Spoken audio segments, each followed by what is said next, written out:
इस क्लास में देखने वाले हैं केमिस्ट्री के टॉप 70 महत्वपूर्ण ऑब्जेक्टिव क्वेश्चन। सभी विद्यार्थी इस क्लास को शुरू से लेकर अंत तक देखिएगा, क्योंकि इस क्लास से बहुत सारे क्वेश्चन बोर्ड एग्जाम में रहेगा ही रहेगा। चलिए अब क्वेश्चन नंबर 1 की तरफ बढ़ते हैं। कौन अनुसंख्यक गुण नहीं है? क्वेश्चन नंबर 1 का सही उत्तर ऑप्शन सी वाष्प दाब इसका सही उत्तर हो जाएगा, वाष्प दाब। चलिए अगला क्वेश्चन की तरफ बढ़ते हैं। अगला क्वेश्चन हम लोग सेकेंड की तरफ बढ़ते हैं। इनमें से कौन राशि ताप द्वारा प्रभावित नहीं होता है? क्वेश्चन नंबर सेकेंड का सही उत्तर ऑप्शन बी मललता, ऑप्शन नंबर बी। चलिए अगला क्वेश्चन की तरफ बढ़ते हैं। अगला क्वेश्चन हम लोग 3 की तरफ बढ़ते हैं। क्वेश्चन नंबर 3 यहाँ पर कौन अर्धपारगम्य झिल्ली से निकल जाते हैं? क्वेश्चन नंबर 3 का सही उत्तर ऑप्शन नंबर ए विलायक के अणु, ऑप्शन नंबर ए विलायक के अणु। चलिए अगला क्वेश्चन की तरफ बढ़ते हैं। अगला क्वेश्चन 4 है यहाँ पर शुद्ध जल की मललता होती है, इसका होती है 55.6। ऑप्शन नंबर ए इसका सही उत्तर हो जाएगा। चलिए अगला क्वेश्चन की तरफ बढ़ते हैं। अगला क्वेश्चन 5 है पर इसका हिमांक अवनमन अधिकतम होगा, इसका सही उत्तर option number A K2SO4। Option number A इसका सही उत्तर हो जाएगा। चलिए अगला क्वेश्चन की तरफ बढ़ते हैं। अगला क्वेश्चन 6 पर मललता को प्रतित किया जाता है, इसका सही उत्तर मोल प्रति किलोग्राम से, ऑप्शन नंबर सी। चलिए अगला क्वेश्चन की तरफ बढ़ते हैं। अगला क्वेश्चन हम लोग 7 की तरफ बढ़ते हैं। प्रथम कोटि अभिक्रिया वेग स्थिरांक की इकाई है, यह एस इनवर्स आप लोग याद रखिएगा, एस इनवर्स समय इनवर्स। चलिए अगला क्वेश्चन की तरफ बढ़ते हैं। अगला क्वेश्चन 8 है यहाँ पर कौन अयन जलीय घोल में सबसे अधिक अस्थायी होता है? सबसे अधिक अस्थायी होता है Cr3। ऑप्शन नंबर जो है बी इसका सही उत्तर हो जाएगा। चलिए अगला क्वेश्चन की तरफ बढ़ते हैं। अगला क्वेश्चन 9 यहाँ पर कौन ताप पर निर्भर करता है? ये करता है मोलरता, ऑप्शन नंबर ए मोलरता। चलिए अगला क्वेश्चन की तरफ बढ़ते हैं।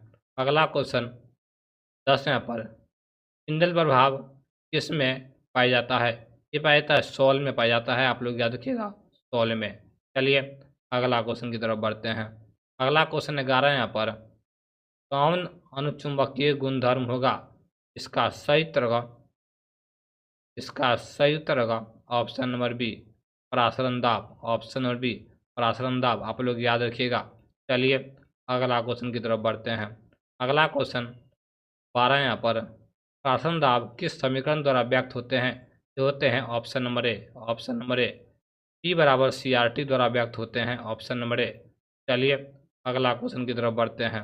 अगला क्वेश्चन 13 यहाँ पर 25 डिग्री सेल्सियस में से इस पदार्थ के 0.1 m घोल का प्राशन दाब अधिक होगा। आप लोग इसका उत्तर देखने का प्रयास कीजिएगा। इसका सही उत्तर होगा option number C CaCl2। CaCl2 प्राशन दाब अधिकतम होगा CaCl2 का।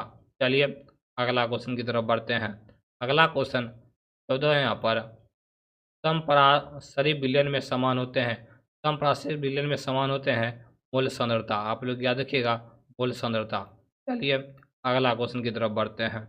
अगला क्वेश्चन 15 यहाँ पर प्राशन दाब समान ताप पर डैश होते हैं, समान ताप पर आप लोग इसका उत्तर बताइएगा।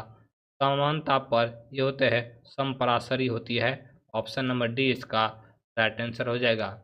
चलिए अगला क्वेश्चन की तरफ बढ़ते हैं। अगला क्वेश्चन 16 यहाँ पर द्रुत अपघटय का उदाहरण है, ये जो है सोडियम एसीटेट है, आप लोग याद रखिएगा सोडियम एसीटेट। चलिए अगला क्वेश्चन की तरफ बढ़ते हैं। अगला क्वेश्चन 17 यहाँ पर शुद्ध जल का pH मान होता है, ये होता है 7 होता है, आप लोग याद रखिएगा। चलिए अगला क्वेश्चन की तरफ बढ़ते हैं। अगला क्वेश्चन 18 यहाँ पर यूरिया का 0.6% जलीय विलयन का समपराशरी डैश के होगा, ये जो हो जाएगा 0.1 m ग्लूकोज के होगा समपराशरी, ऑप्शन नंबर ए इसका सही उत्तर हो जाएगा। चलिए अगला क्वेश्चन की तरफ बढ़ते हैं। अगला क्वेश्चन 19 यहाँ पर जलीय विलयनों में उच्चतम क्वथनांक का विलयन होता है, ये होता है option C, option C 0.001 mgCl2 के होगा, आप लोग याद रखिएगा इसका क्वथनांक उच्चतम होगा। चलिए अगला क्वेश्चन हम लोग 20 की तरफ बढ़ते हैं। क्वेश्चन 20 यहाँ पर टेट्राहेड्रल आकृति के लिए त्रिज्या का अनुपात होगा, ये होगा ऑप्शन नंबर बी 0.225 से 0.414। चलिए अगला क्वेश्चन की तरफ बढ़ते हैं। अगला क्वेश्चन है किस यहाँ पर बिलियन में विलय की मूललता किस यूनिट पर होती है? ये जो होती है ऑप्शन सी मोल किलोग्राम प्रति विलायक, ऑप्शन नंबर सी पर होती है, आप लोग याद रखिएगा। चलिए अगला क्वेश्चन की तरफ बढ़ते हैं। अगला क्वेश्चन 22 यहाँ पर इनमें इनमें इसकी गणना के लिए बैकमेन थर्मामीटर उपयुक्त होता है। ये होता है इनमें से सभी के लिए क्वथनांक, हिमांक, तापक्रम में अंतर। ऑप्शन नंबर जो है डी इसका राइट आंसर हो जाएगा, आप लोग याद रखिएगा। चलिए अगला क्वेश्चन की तरफ बढ़ते हैं। अगला क्वेश्चन 23 यहाँ पर इनमें कौन ऊष्मा और विद्युत का अच्छा चालक है? ये जो है ग्रेफाइट है। ग्रेफाइट सबसे अच्छा चालक है ऊष्मा और विद्युत का। चलिए अगला क्वेश्चन की तरफ बढ़ते हैं। अगला क्वेश्चन 24 यहाँ पर प्राशन दाब ज्ञात करने के लिए सबसे अच्छी विधि है का सहित्र परकरले हटरले विधि। ऑप्शन नंबर जो है सी इसका राइट आंसर हो जाएगा। चलिए अगला क्वेश्चन की तरफ बढ़ते हैं। अगला क्वेश्चन 25 यहाँ पर किसी तनु विलयन के अपेक्षित वाष्प घनत्व का अवनमन 0.2 है तो उस विलयन में विलय का मोल प्रभाव होगा। जब 0.2 है तो इसका आंसर भी होगा 0.2, ऑप्शन नंबर सी। चलिए अगला क्वेश्चन की तरफ बढ़ते हैं। अगला क्वेश्चन आप लोग 26 की तरफ बढ़ते हैं। क्वेश्चन 26 यहाँ पर प्राशन दाब की इकाई है एटीएम है, आप लोग याद रखिएगा। प्राशन दाब की इकाई एटीएम है। चलिए अगला क्वेश्चन की तरफ बढ़ते हैं। अगला क्वेश्चन 27 यहाँ पर H3PO4 में 1 m की नम्रता क्या होगी? इसका जो हो जाएगी 3.0 n हो जाएगी, आप लोग याद रखिएगा। चलिए अगला क्वेश्चन की तरफ बढ़ते हैं। अगला क्वेश्चन 28 यहाँ पर अनुचुंबकीय युग्म में इलेक्ट्रॉन होते हैं जो होते हैं अयुग्मित होते हैं, आप लोग याद रखिएगा। अनुचुंबकीय में अयुग्मित होते हैं। चलिए अगला क्वेश्चन की तरफ बढ़ते हैं।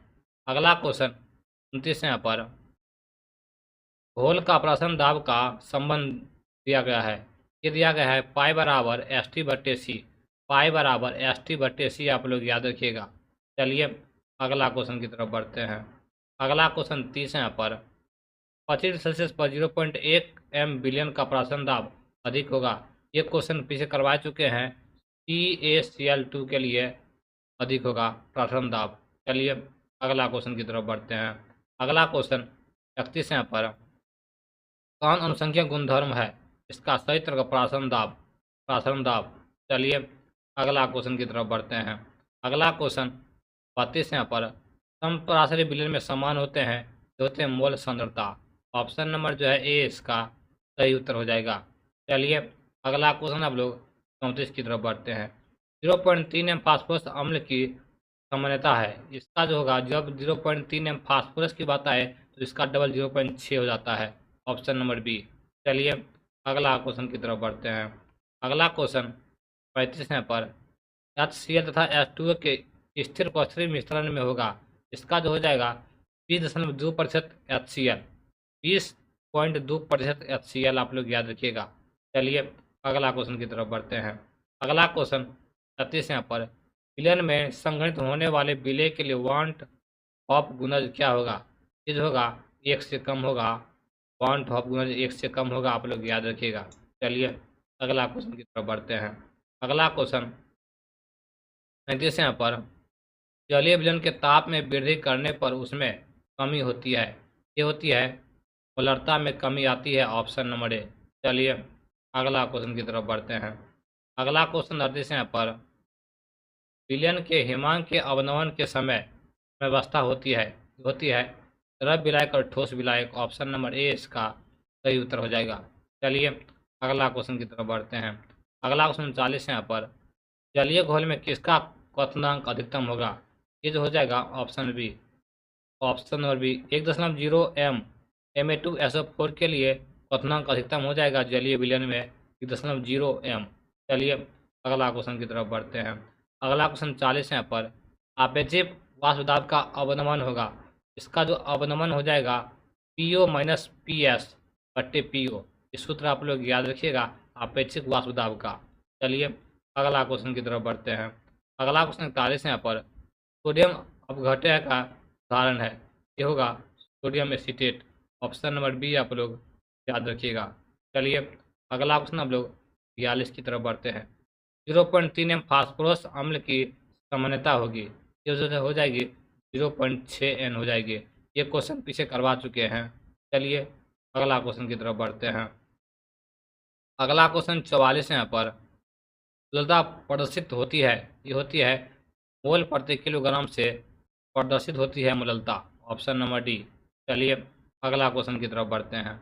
अगला क्वेश्चन 45 है यहाँ पर कौन ताप द्वारा प्रभावित नहीं होता है, ये होती है मोललता। Option number B. चलिए अगला क्वेश्चन की तरफ बढ़ते हैं। अगला क्वेश्चन 46 है यहाँ पर रॉल्ट नियम से धात्मक वितरण प्रदर्शित नहीं करता है, ये करता है बेंजीन क्लोरोफॉर्म। ऑप्शन नंबर ए। चलिए अगला क्वेश्चन की तरफ बढ़ते हैं। अगला क्वेश्चन 43 यहाँ पर कौन अनुसंख्यक गुणधर्म नहीं है, का क्षेत्र के बी। Option number D. चलिए अगला क्वेश्चन की तरफ बढ़ते हैं।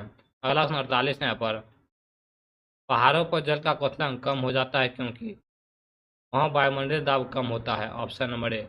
चलिए अगला क्वेश्चन की तरफ बढ़ते हैं। अगला क्वेश्चन हम लोग 50 की तरफ बढ़ते हैं। निम्नलिखित में से किसका क्वथनांक सबसे अधिक है, ये होगा जल में 1% NaCl का क्वथनांक सबसे अधिक होता है। चलिए आप लोग इसका उत्तर बताइएगा। निम्नलिखित में कौन प्रतिचुंबकीय है, का सही तरह ये जो है प्रतिचुंबकीय है, इसमें तांबा और शीशा। इसी तरह का वीडियो क्वेश्चन रोज पाने के लिए हमें फॉलो करें। क्लास कैसा लगा आप लोग कमेंट करके बताइएगा। चलिए इन करते हैं।